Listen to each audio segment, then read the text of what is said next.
Welcome to America Who Died Today. Here, we remember the stars who left their mark on show business and culture. Don't forget to watch the videos till the end to catch all the interesting facts about their lives and careers, and leave your comments. We value your thoughts. Let's celebrate those who may be gone but will always remain in our hearts. David Gilbert Gale, February 27, 1965 to January 16, 2024, was an American actor whose work left a significant impression on television audiences during the 1990s and early 2000s. Born in Tampa, Florida, Gale embarked on a career in acting that spanned nearly 3 decades, earning him recognition for his performances in both daytime and primetime television dramas. His ability to bring depth and nuance to his characters made him a memorable figure in the shows he appeared in, though he often worked outside the limelight of major Hollywood stardom. Gale's early life in Tampa remains largely private, but his decision to pursue acting suggests a deep-seated passion for performance. By 1990, he had begun to build a presence in the entertainment industry. Though the specifics of his earliest roles are not widely documented, Gale's breakout opportunity came in the early 1990s when he was cast as Danny Burke in the primetime soap opera The Round Table in 1992. This series, though short-lived, allowed Gale to showcase his talent in a competitive television landscape. His portrayal of Danny Burke demonstrated his aptitude for playing relatable, multidimensional characters, a skill that would become a hallmark of his acting career. Gale's career took another step forward when he landed the recurring role of Stuart Carson on the highly popular television series Beverly Hills, 90210 from 1993 to 1994. This role placed him alongside a well-established ensemble cast and provided him with significant exposure to a broader audience. As Stuart Carson, Gale played a romantic interest with a complex personality, navigating relationships and personal challenges within the show's dramatic narrative. His work in Beverly Hills, 90210 further cemented his status as a capable actor capable of delivering emotionally resonant performances. Following his success on Beverly Hills, 90210, Gale secured another prominent role in the television drama Robin Hood's, 1994 to 1995. In this series, he portrayed Eddie Bartlett, a character that allowed him to explore new facets of his acting abilities. The show's premise, centered around a group of women running a detective agency, offered Gale an opportunity to work within an ensemble cast and adapt his performance style to fit the show's unique blend of drama and action. His portrayal of Eddie Bartlett was well received, adding another noteworthy credit to his growing resume. In 1996, Gale joined the cast of Savannah, a television drama that ran until 1997. In this series, he played Dean Collins, a character involved in the intricate web of relationships and conflicts that defined the show.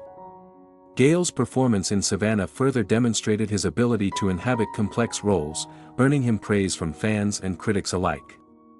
His work on this series highlighted his versatility as an actor and his knack for bringing authenticity to the characters he portrayed. The late 1990s and early 2000s saw Gale take on a pivotal role in the daytime soap opera Port Charles.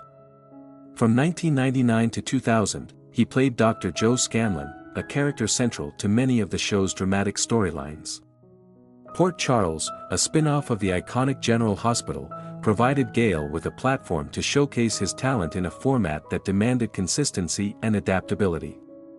The role of Dr. Joe Scanlon allowed him to connect with daytime television audiences and solidified his reputation as a reliable and skilled performer in serialized storytelling. Beyond his notable television roles, Gale's career was marked by a dedication to his craft and an ability to adapt to the evolving demands of the entertainment industry. While he may not have achieved the level of fame associated with Hollywood's biggest stars, his work resonated with audiences and left a lasting impression on those who followed his career. His performances were characterized by a commitment to authenticity and a willingness to delve into the emotional complexities of his characters, traits that endeared him to fans and colleagues alike. In addition to his acting career, Gale's personal life and the circumstances surrounding his death garnered attention.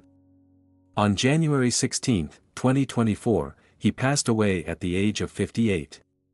Reports indicate that he suffered a cardiac arrest and was placed on life support for several days before his passing. This tragic turn of events brought an end to a life and career that had touched many.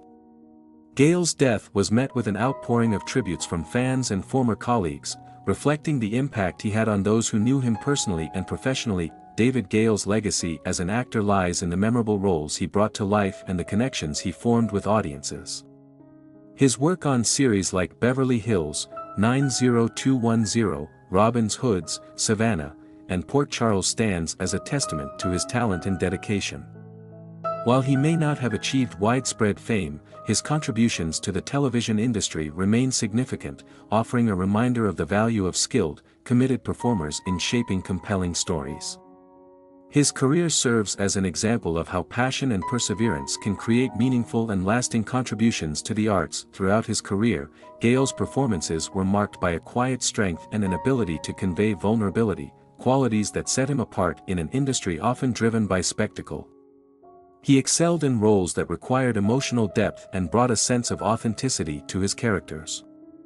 This ability to connect with audiences on an emotional level was one of his greatest strengths as an actor. David Gale's life and career also highlight the challenges faced by many actors working in television. The demands of serialized storytelling require a unique blend of discipline, adaptability, and creativity, qualities that Gale demonstrated consistently. His ability to navigate these challenges and deliver memorable performances speaks to his professionalism and dedication to his craft. As audiences reflect on Gale's contributions to television, his work serves as a reminder of the power of storytelling to connect people and evoke empathy. His portrayals of complex, relatable characters brought joy and comfort to viewers, offering a sense of connection in an increasingly fragmented media landscape. For those who followed his career, David Gale will be remembered as a talented and committed actor whose work made a lasting impact on the television industry. In the years since his most active period in the entertainment industry, Gale's work has continued to resonate with fans of the shows he appeared in. His performances have been rediscovered by new audiences through reruns and streaming platforms, ensuring that his legacy remains alive. The characters he brought to life, from Stuart Carson to Dr. Joe Scanlon, remain memorable parts of the television history of their respective eras. David Gale's career is also a testament to the importance of supporting roles in shaping the success of television series. While leading actors often receive the lion's share of attention, it is the ensemble cast that brings depth and richness to a show's narrative. Gale's work exemplifies the value of these contributions, demonstrating how skilled supporting actors can elevate a production and create lasting impressions on audiences. As fans and colleagues remember David Gale, his life and career stand as a tribute to the enduring power of performance and the impact of storytelling.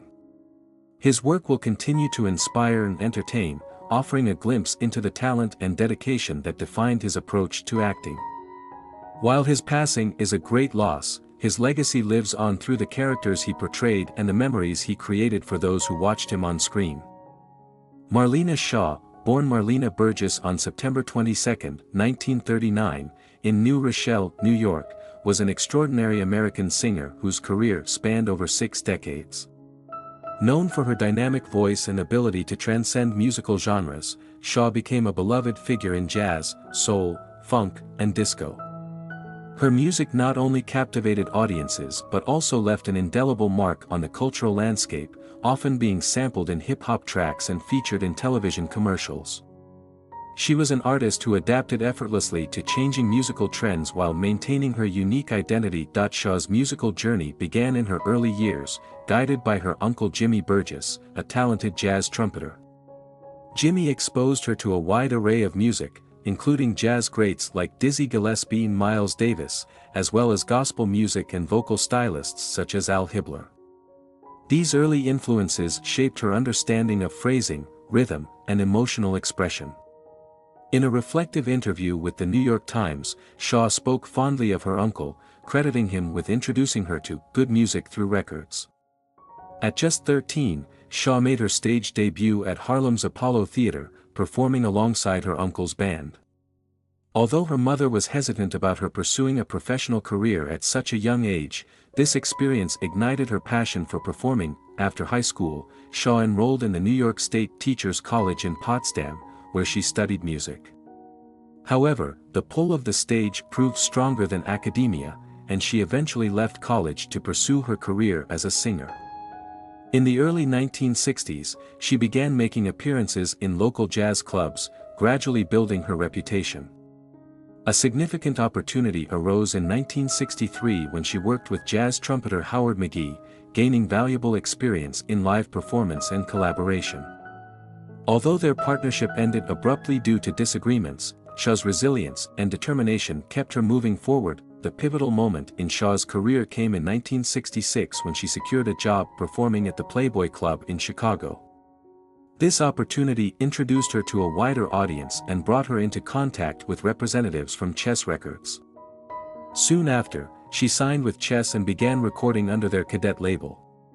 Her first two albums, Out of Different Bags and The Spice of Life, showcased her versatility and innovative approach to music. The latter featured the track California Soul, written by the legendary duo Ashford and Simpson. Though initially overshadowed by the original version by The Fifth Dimension, Shaw's rendition became a favorite in the UK rare groove scene and gained renewed popularity years later through its use in commercials for brands like Dockers and KFC. By the early 1970s, Shaw found herself yearning for more creative freedom.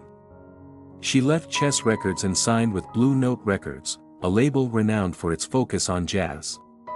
This transition marked a period of artistic growth, as she explored deeper and more introspective themes in her music. Albums like Marlena, 1972, and From the Depths of My Soul, 1973, highlighted her ability to infuse raw emotion into her performances, earning her critical acclaim. Shaw's 1974 live album, Marlena Shaw Live at Montreux, captured the energy and charisma she brought to the stage.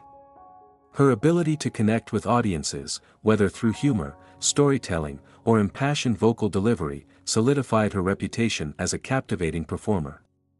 One of her most celebrated works from this era was the 1975 album Who Is This Bitch, Anyway? The album was notable for its blend of jazz, soul, and spoken word, addressing themes of love, heartbreak, and female empowerment. Tracks like You, Me, and Ethel demonstrated her talent for blending storytelling with music, while the album's title itself reflected her bold and unapologetic personality. In 1977, Shaw achieved commercial success with the release of Sweet Beginnings under Columbia Records. The album included a medley titled You Ma/Go Away Little Boy, which featured her interpretation of the classic Goffin King standard, originally performed by Nancy Wilson. Shaw's version added a fresh, soulful twist, resonating with audiences and showcasing her ability to reinterpret familiar material in innovative ways. That same year, she contributed the haunting theme song, Don't Ask to Stay Until Tomorrow, to the film Looking for Mr. Goodbar. Shaw's voice, imbued with a mix of vulnerability and strength, perfectly complemented the film's somber tone. As the disco era gained momentum, Shaw embraced the genre without losing her jazz and soul roots. Her disco rendition of Touch Me in the Morning became a hit, further cementing her versatility. In the 1980s, she continued to record and collaborate with other artists, including her rendition of Gary Taylor's ballad, Without You in My Life, featured on her 1982 album Let Me In Your Life. Although not a major commercial success, the album demonstrated Shaw's commitment to exploring new styles and sounds. Throughout the 1990s and 2000s, Shaw remained active, performing at prestigious events such as the North Sea Jazz Festival. Her appearances in 1999, 2001, and 2007 were particularly well received, as fans and critics marveled at her enduring vocal power and stage presence. Shaw also continued to record, releasing albums like Live in Tokyo, 2002, and Lookin' for Love, 2004. These later works highlighted her ability to adapt to contemporary trends while staying true to her artistic vision. Beyond her music, Shaw's influence extended to popular culture. Her songs were frequently sampled by hip-hop artists, introducing her work to a new generation of listeners. Tracks like California Soul and Woman of the Ghetto became staples in the hip-hop community, admired for their rich instrumentation and powerful messages. Marlena Shaw's legacy lies not only in her impressive discography but also in her trailblazing spirit. She broke barriers as a female artist in a male-dominated industry, earning respect and admiration for her talent, authenticity, and resilience. Her willingness to take risks, both musically and personally, paved the way for future generations of artists. Shaw passed away on January 19, 2024, at the age of 84. Her death marked the end of an era, but her music continues to inspire and uplift. From her early days at the Apollo Theatre to her performances on international stages, Shaw's journey was a testament to the power of passion, perseverance, and creativity. Her influence can be felt across genres, reminding us of the timeless appeal of music that speaks to the heart and soul. Noreen Virgin, December 27, 1946 to January 15, 2024, was a trailblazing Canadian journalist, actress, educator, author, and television host. Known for her role as Jodie on the beloved children's series Today's Special, Virgin's career reflected her remarkable versatility, resilience, and dedication to her craft and community. Born in Hamilton, Ontario, Virgin was steeped in a legacy of perseverance and achievement. She was the great-granddaughter of Thomas John Howard Holland, an escaped Maryland slave, and the great-niece of John Christie Holland, a respected pastor. Her parents, Kathleen V. Tolliver and Stanley G. Grizzle, instilled in her the importance of education and community service. After growing up in Toronto, she pursued a teaching career, studying at Toronto Teachers College and later earning a special education certification from Brock University. Her focus on intellectually gifted children demonstrated her commitment to inclusive education. Virgin's early career began in the classroom, teaching in Toronto schools, but her talents soon led her to Ontario's public broadcaster, TV Ontario. She became a household name as Jodie on Today's Special, a children's program that aired for 7 years and gained international acclaim. Virgin's warmth and charisma on screen made her a favorite among young audiences. Her acting repertoire extended beyond children's programming, with roles in series such as The Littlest Hobo, Night Heat, and Ramona. She also appeared in films, including Gotti, Murder in Space, and The Right of the People. Before her acting career, she showcased her musical talents as a member of the Tieras, a Toronto-based girl group. Virgin's media career expanded as she became a weather and community reporter for CBOT in Ottawa and later joined CFTO in Toronto. She hosted Eye on Toronto, co-hosted Showbooze, and anchored the Saturday Report on CBC television. Her move to Calgary as host of CBC Newsworld's Coast to Coast marked another milestone, where she delved into current affairs with poise and insight. Virgin later anchored for Newsworld International until its closure in 2005, after which she transitioned into further educational pursuits.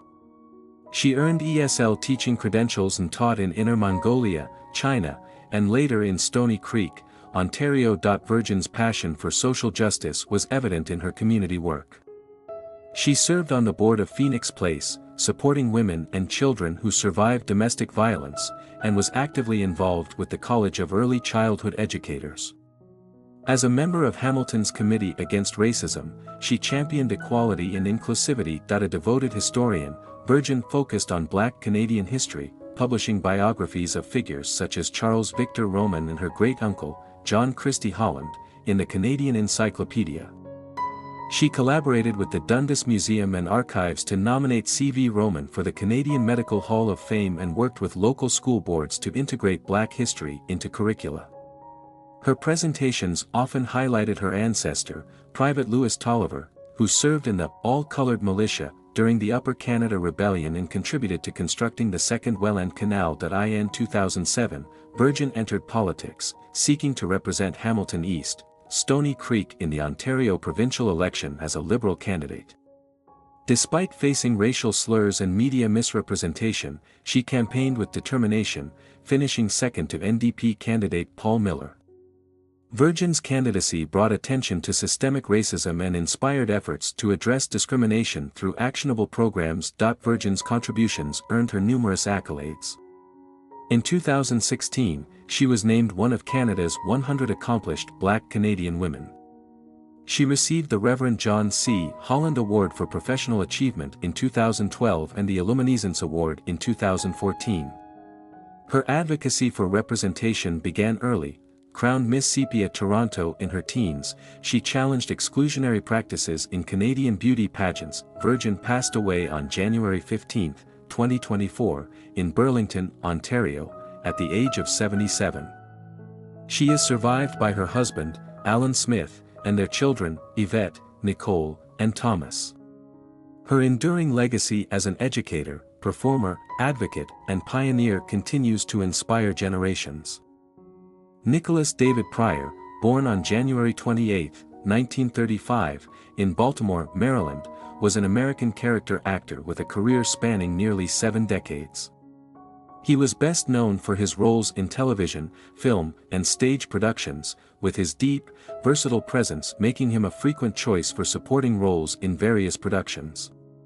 His legacy includes notable performances in films such as Risky Business, 1983, Airplane, 1980, Less Than Zero, 1987, and Collateral Damage, 2002, as well as prominent roles on television series like Beverly Hills, 90210 and General Hospital. Born Nicholas David Probst, Pryor was raised in Baltimore by his parents Dorothy, née Driscoll, and J. Stanley Probst, a pharmaceutical manufacturer. From an early age, he was drawn to the arts, and after attending the prestigious University of Maryland, Pryor set his sights on acting.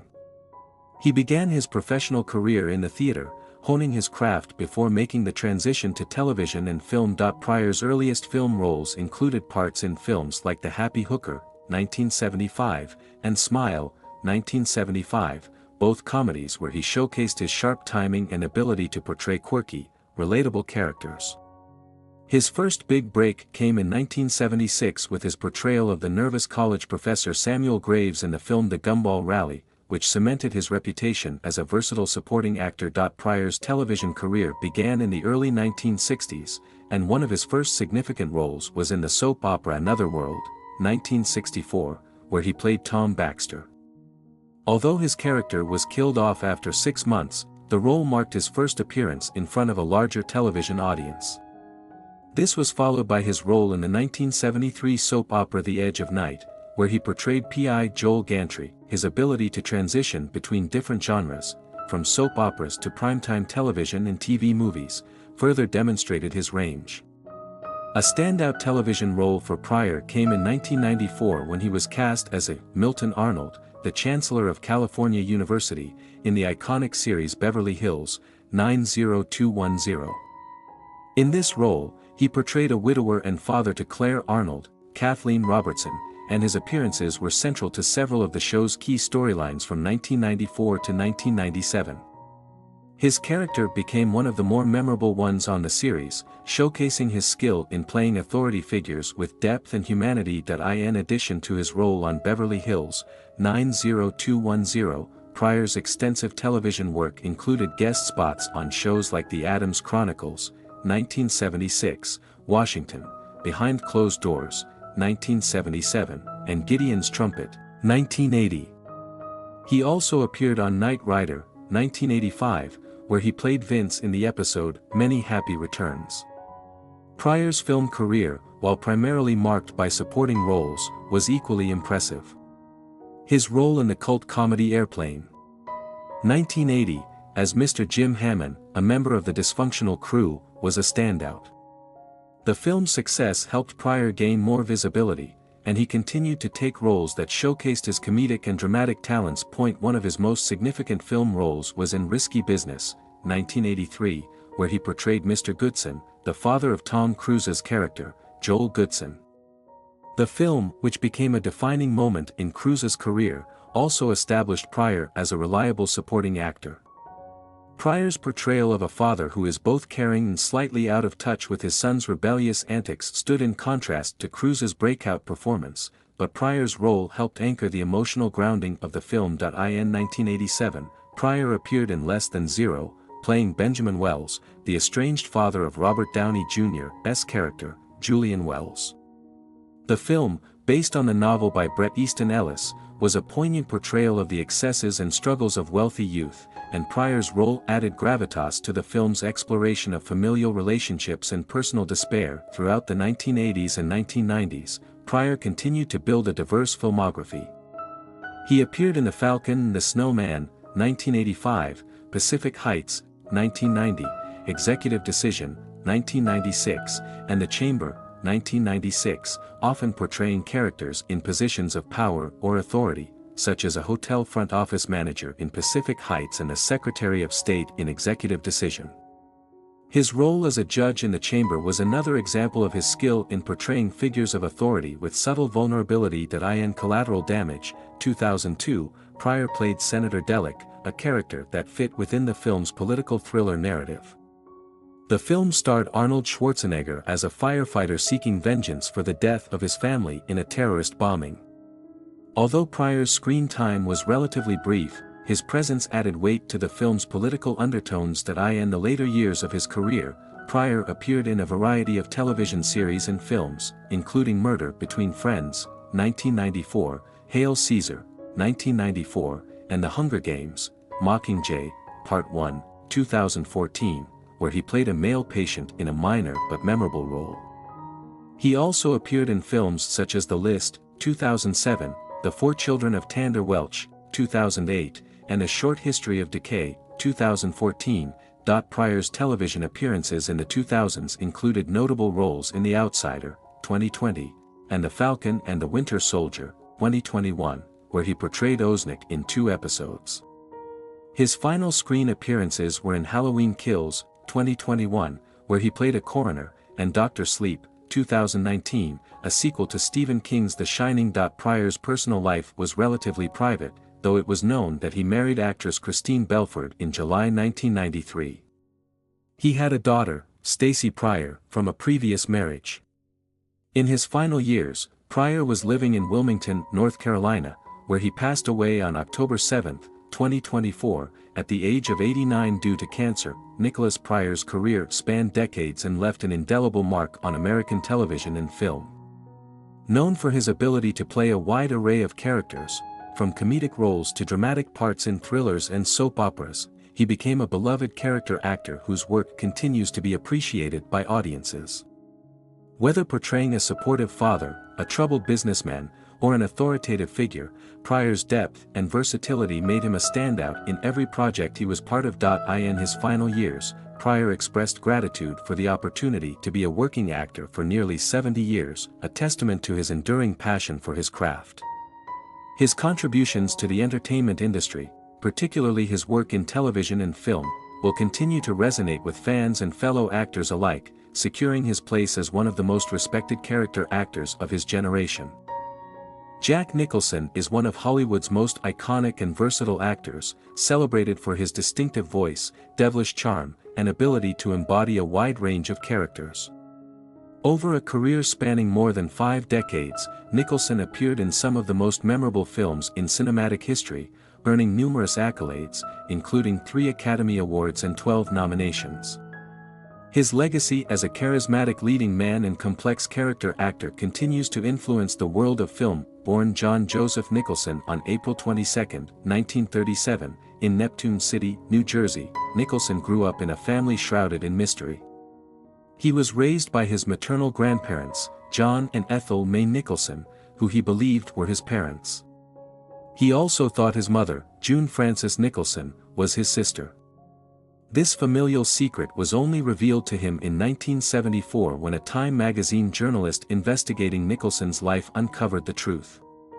By then, both his mother and grandmother had passed away, leaving Nicholson to process this revelation without their input. Despite this unusual upbringing, Nicholson would later describe his childhood as happy and supportive. As a teenager, Nicholson moved to California and attended Manasquan High School, where he demonstrated early talent as a performer, participating in school plays and excelling as a class clown. After graduating in 1954, Nicholson decided to pursue a career in acting and moved to Hollywood. His first job in the industry was as a messenger for Metro-Goldwyn-Mayer, MGM. While working at the studio, he took acting classes and eventually studied under the legendary acting coach Jeff Corey, whose other students included future stars like James Coburn and Sally Kellerman. Nicholson's early career was marked by a series of low-budget films, many of them produced by Roger Corman, the king of B-movies. His first on-screen role came in the 1958 teen drama The Cry Baby Killer, where he played a troubled youth.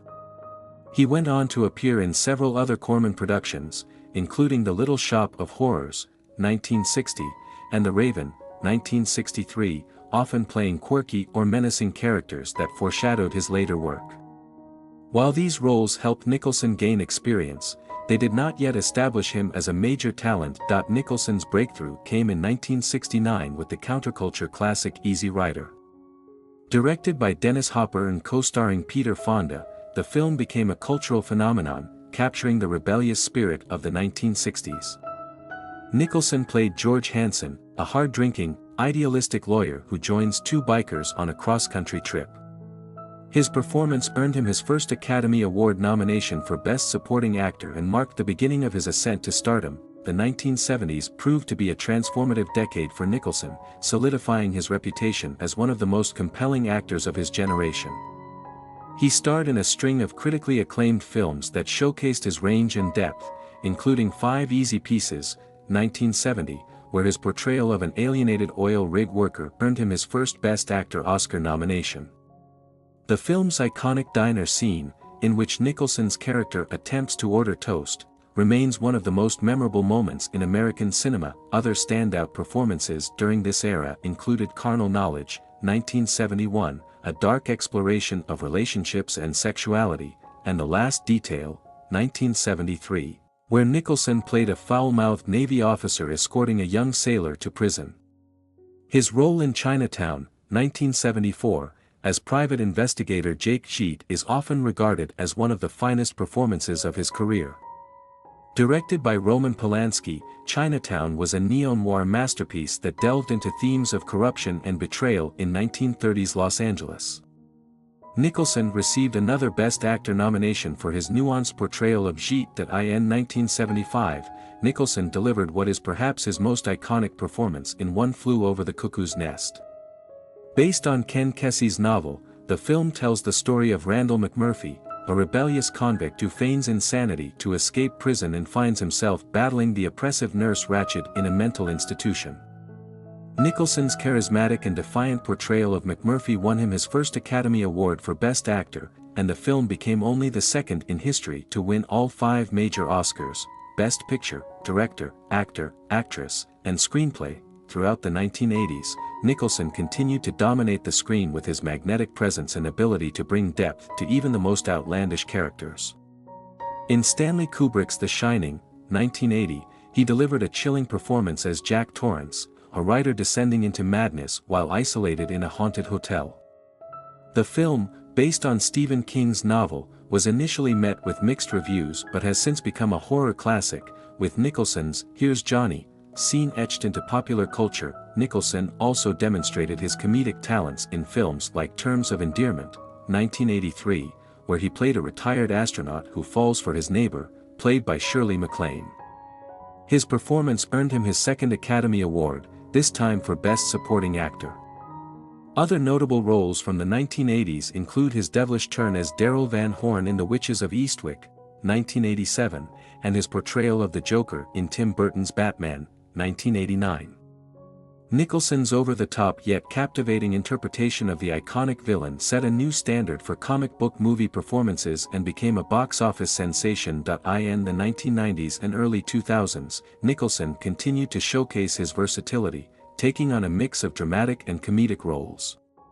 He earned additional Oscar nominations for A Few Good Men, 1992, where his fiery courtroom monologue, You Can't Handle the Truth, became legendary, and As Good as It Gets, 1997, where he played an obsessive-compulsive romance novelist.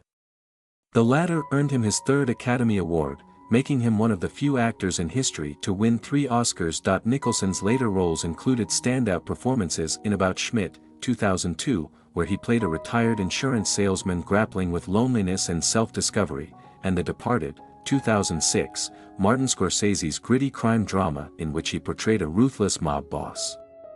Though his output slowed in the 2010s, Nicholson's legacy as a towering figure in film was firmly established. Off-screen, Nicholson was known for his larger-than-life personality, sharp wit, and penchant for mischief. A lifelong Los Angeles Lakers fan, he was a fixture at courtside games, often drawing as much attention as the players. His personal life, however, was as colorful as his on-screen characters.